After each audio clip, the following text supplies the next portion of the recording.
Hello, I'm Luis Mesquita, and I'm the coordinator of the European project SEENE. I want to welcome all of you that are gathering today for this event. Good morning, bom dia, dobar den, and dobro jutro. I hope I said it well. Today, this morning, we are gathering simultaneously our project teams in the different countries, in Portugal, in Matosinhos, in France, I think in Chambéry, in Bulgaria, in Sofia, and in Croatia, in Rijeka. And through this streaming, we hope we are reaching many other countries in Europe. So this morning, we are campaigning for second chance education in Europe, addressing vulnerable young people. SEENE project is a Key Action 3 Erasmus Plus project, coordinated by the Portuguese organization AE2O, Association for Second Chance Education,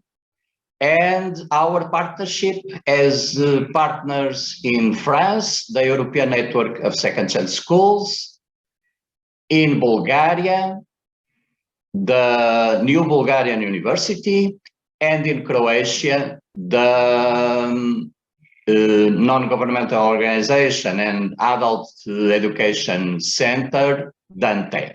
The aims of our project, of SEENE project, are to raise the European awareness of the serious social problem of low qualifications of young people, early leaving from education and training, and social exclusion of young people. And also, SEENE project wants to promote the concept of second chance schools in Europe. It's a European policy with 25 years, started with the White Book of Education and Training, an initiative of the European Commission and the European Commissioner Edith Cresson, and spread in many European countries till today. SEENE project wants also to consolidate the European networks of second chance schools. There are networks, national networks in Portugal, in Spain, in France, and also we have an European network. But we it's important that we create new networks in many other European countries. SEENE project wants also to promote common actions between second chance schools and second chance schools networks. And we want to do it through a new organization that we are creating together, which is an European Center for Mobility, Training and Research. Second chance education and second chance schools are a social responsibility. We, second chance schools, cannot fulfill this mission alone. So it's a shared responsibility. We need together everyone, all the institutional actors, non-governmental, governmental, decision makers, communities. We need to gather all this energy to be able to address in a proper way this serious social problem of social exclusion of young people. Only in this way we will be able to reconnect young people, vulnerable young people, with our communities and with our societies. Vulnerable young people are a very important resource in Europe. We need to give them voice and space in our countries. So we have also here with us this morning our colleague Céline Maillot. She's the Secretary of the European Association of Second-Hand Schools, and she will address all of us on behalf of our President, Michel Audry. Céline, good morning. Good morning, Luis, and thank you. Good morning or afternoon to all of you. My name is Céline Maillot, and I'm speaking today as the manager of AE2O Europe and on behalf of its president, Mr. Michel Audry. We met from the 4th to the 6th of July in Paris to discuss the concept of second chance school. We, that is the partners of SEENE project. This project is funded by the European Commission with the aim of developing second chance education networks in Europe. This is also the objective of the European Second Chance School Network. To achieve this, we must take into account the diversity of national and territorial situations in Europe along the way.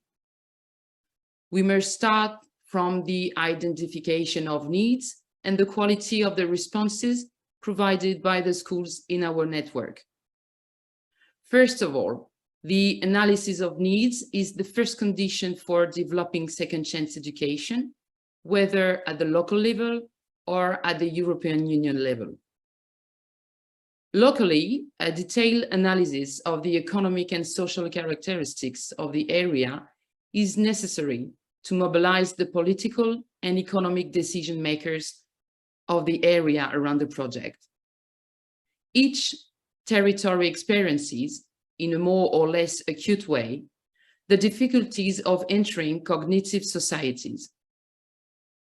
This central concept of the white paper toward the learning society, published in 1995 by the European Commission and written under the direction of Mrs. Edith Cresson, is at the origin of the development of the second chance schools. Firstly, it tells us two things. The first is that economic and social activities have evolved from the objective of obedience to the necessary development of skills, since we have moved from the mass production, mass consumption model to knowledge economies. The second is that this change is not only economic. The knowledge society confronts us with issues that are also cultural and political. What can be called the cognitive divide is at the root of what has been called the social divide. In their economic consequences, these fractures are at the origin of phenomena such as the segmentation of the labor market or exclusionary unemployment. The former contrasts quality job with low quality jobs, poorly paid, precarious, with no prospects for development, and so on and so forth, depending on the level of qualification. The second highlights peripheral obstacles, making access to employment unlikely in the absence of inclusion strategies. The social dimensions of the cognitive divide are reflected in spatial segregation, constructing central and peripheral urban and rural habitats, and in inequalities in educational success and early school failure rates. The cognitive divide takes place in space and time. It also has cultural causes, which reinforce the effect of the reproduction of social inequalities. European societies are open societies, which have to carry out, so to speak, permanent cognitive revolutions with a view to adapting to our values and morals populations educated and socialized in distant cultural representations.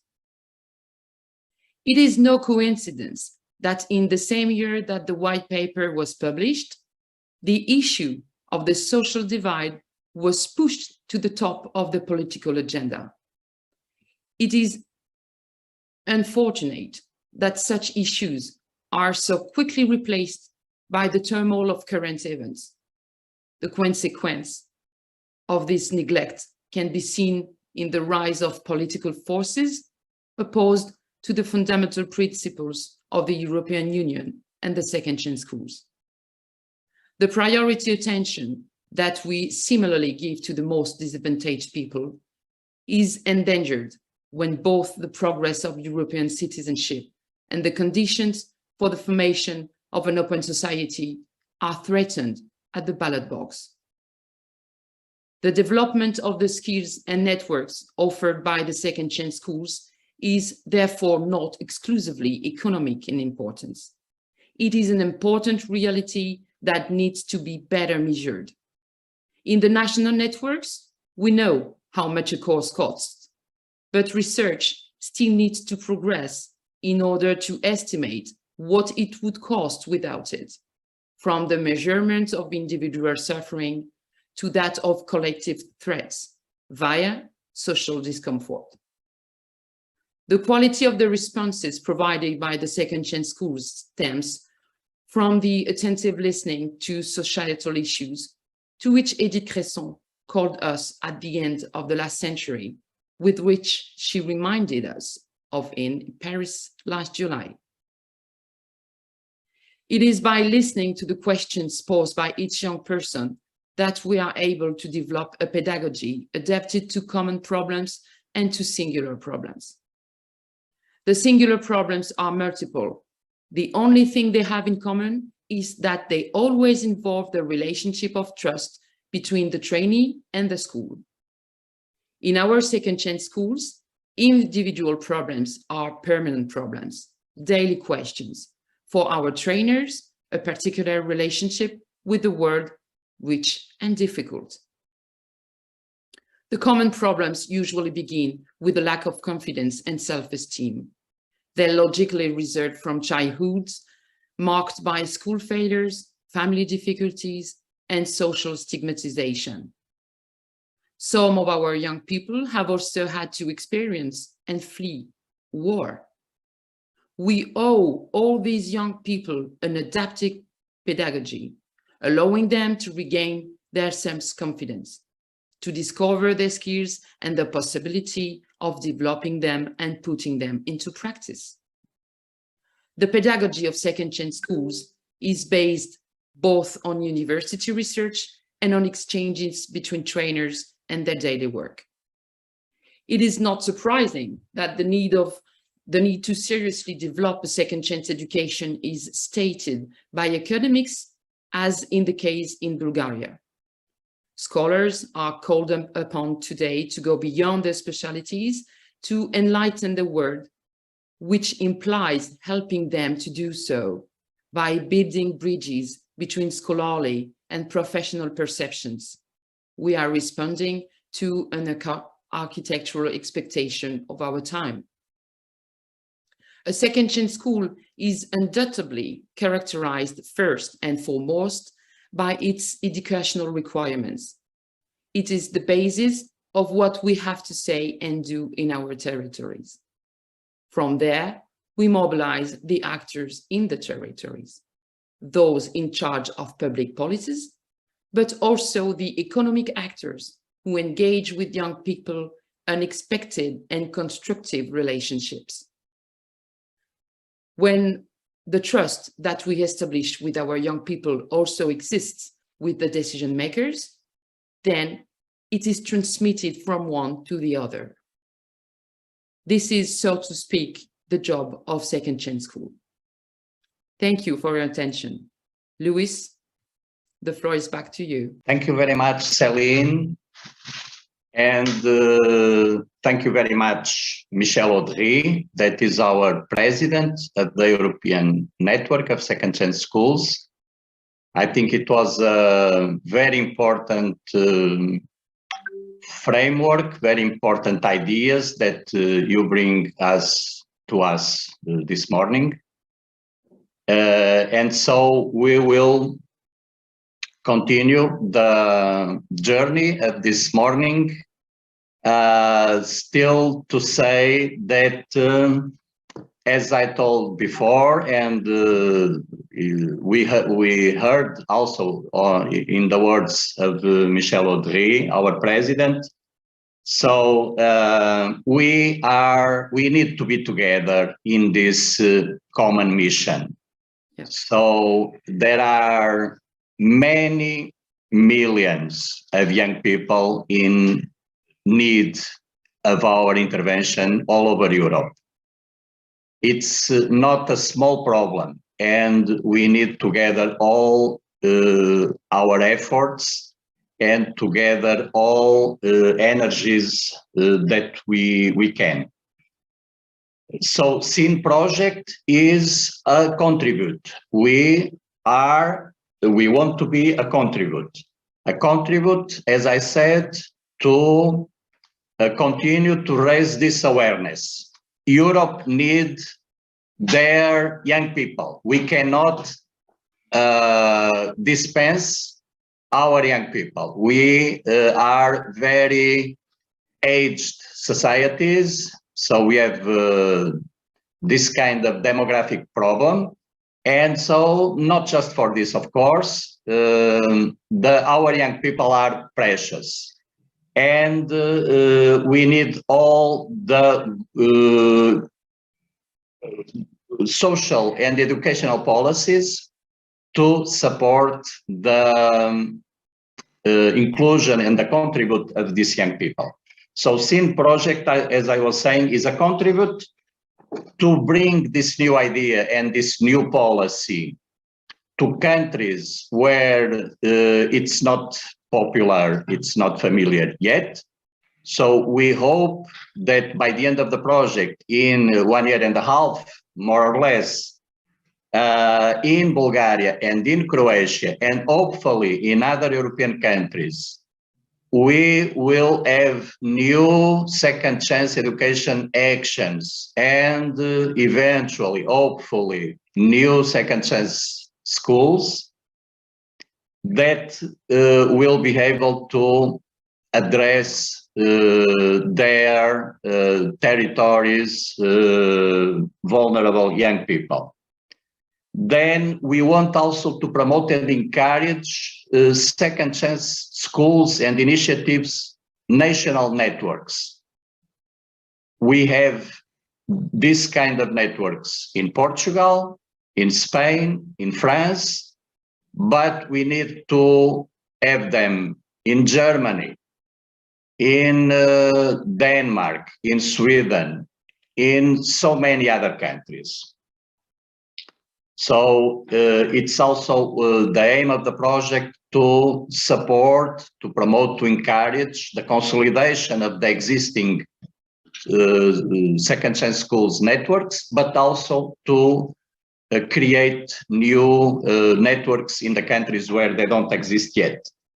And finally, we want, SEENE project want to contribute to promote common actions between national networks and policies and second chance schools. We need research actions. No one knows very well how many young people in risk with low qualifications in the situation of early living we have in Europe now. There are some numbers, but they are not supported by serious, credible studies. So SEENE project wants also to connect to the universities and to research centers to facilitate and to be an actor in this effort of research, of knowing better the situation of vulnerable young people in Europe. We also need actions of training actions of professionals. The professionals that work in second chance schools have a very demanding job. They need special training, and they need also cooperation projects to share their experiences and to find together new ways of working with these young people.